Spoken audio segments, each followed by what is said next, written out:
வணக்கம். நீங்கள் இணைந்திருப்பது அக்கினியின் தமிழ் செய்திகளுடன். முதலில் தலைப்புச் செய்திகள். ரணில் விக்ரமசிங்க சிஐடியினரால் கைது.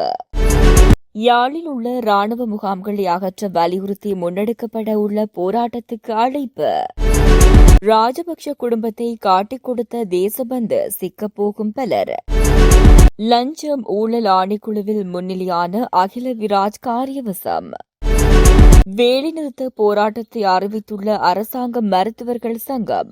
தொடர்பென விரிவான செய்திகள். முன்னாள் ஜனாதிபதி ரணில் விக்ரமசிங்க குற்றப்புலனாய்வு திணைக்களத்தினரால் கைது செய்யப்பட்டுள்ளார்.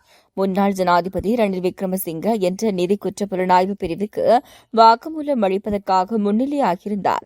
அவரது பதவிக்காலத்தில் அமெரிக்காவுக்கும் பின்னர் இங்கிலாந்துக்கும் பயணம் மேற்கொண்டார். இந்த நிலையில் இங்கிலாந்து பயணத்தின் ஒரு பகுதி தனிப்பட்ட காரணங்களுக்காக மேற்கொள்ளப்பட்டதாகவும் ஆனால் அரச நிதியிலிருந்து நிதியளிக்கப்பட்டதாகவும் 16.9 மில்லியன் செலவாகியதாகவும் போலீசார் தெரிவித்த நிலையில் அது தொடர்பிலான விசாரணைக்காகவே அளிக்கப்பட்டிருந்தார்.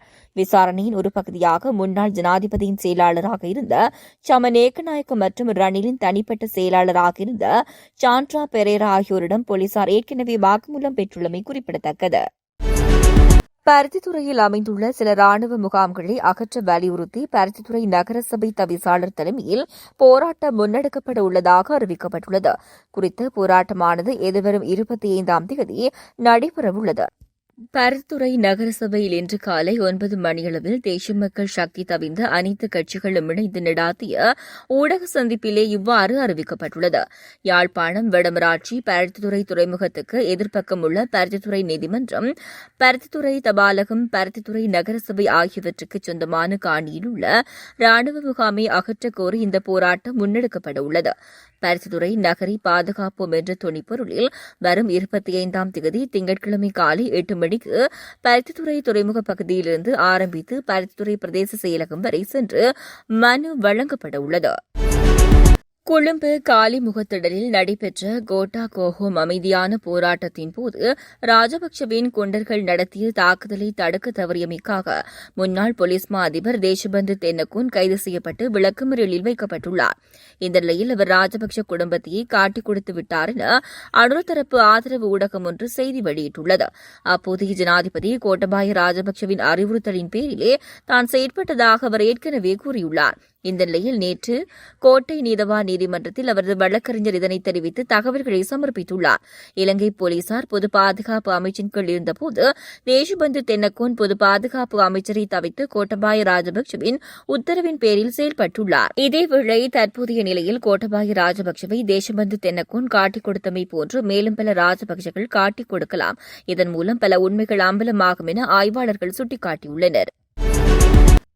முன்னாள் அமைச்சர் அகில விராஜ் காரியவசம் லஞ்சம் மற்றும் ஊழல் விசாரணை ஆணைக்குழுவில் முன்னிலையாகியுள்ளார். வாக்குமூலம் வழங்குவதற்காக அவர் இன்று முற்பகல் குறித்த ஆணைக்குழுவில் முன்னிலையாகியுள்ளதாக தகவல் வெளியாகியுள்ளது. சிறிகொத்தவில் உள்ள ஐக்கிய தேசிய கட்சியின் தலைமையகத்தின் புனரமைப்பு பணிகளுக்கு பொறியியல் கூட்டுத்தாபன ஊழியர்களை பயன்படுத்திய சம்பவம் தொடர்பான விசாரணைகளுக்கு வாக்குமூலம் வழங்குவதற்காகவே அவர் இன்றைய தினம் குறித்த ஆணைக்குழுவில் முன்னிலையாகியுள்ளதாக தெரிவிக்கப்படுகிறது. அரசாங்க மருத்துவர்கள் சங்கம் எதிர்வரும் 25ஆம் தேதி தொடக்கம் வேலைநிறுத்த போராட்டம் ஒன்றை மேற்கொள்ள உள்ளதாக அறிவித்துள்ளனர். மருத்துவர்களின் பணியிட மாற்றத்தின் போது சுகாதார அமைச்சின் அதிகாரிகள் வழங்கியிருந்த வாக்குறுதிகள் மீறப்பட்டுள்ளதாக குற்றம் சாட்டியே குறித்த வேலைநிறுத்த போராட்டம் அறிவிக்கப்பட்டுள்ளது. இது தொடர்பாக அரசாங்க மருத்துவ அதிகாரிகள் சங்கம் விடுத்துள்ள செய்திக்குறிப்பில் தொடர்ந்தும் தெரிவிக்கப்பட்டுள்ளதாவது, அரசு மருத்துவர்களுக்கான வேடாந்த இடமாற்றங்களின் போது முன்பிருந்த வெளிப்படைத்தன்மை இப்போது மாற்றப்பட்டுள்ளது. குறிப்பாக கஷ்ட பிரதேசங்களுக்கான இடமாற்றம் வேடாந்த இடமாற்றங்கள் என்பன தான் தோன்றித்தனமாக மேற்கொள்ளப்படுகிறது.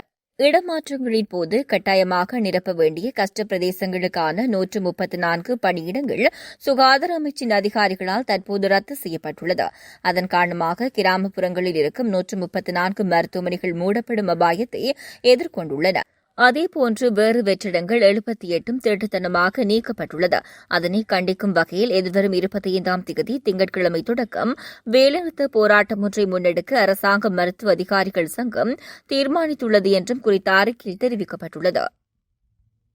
தொடர்ந்து மத்திய செய்திகளோடு இணைந்திருங்கள். வணக்கம்.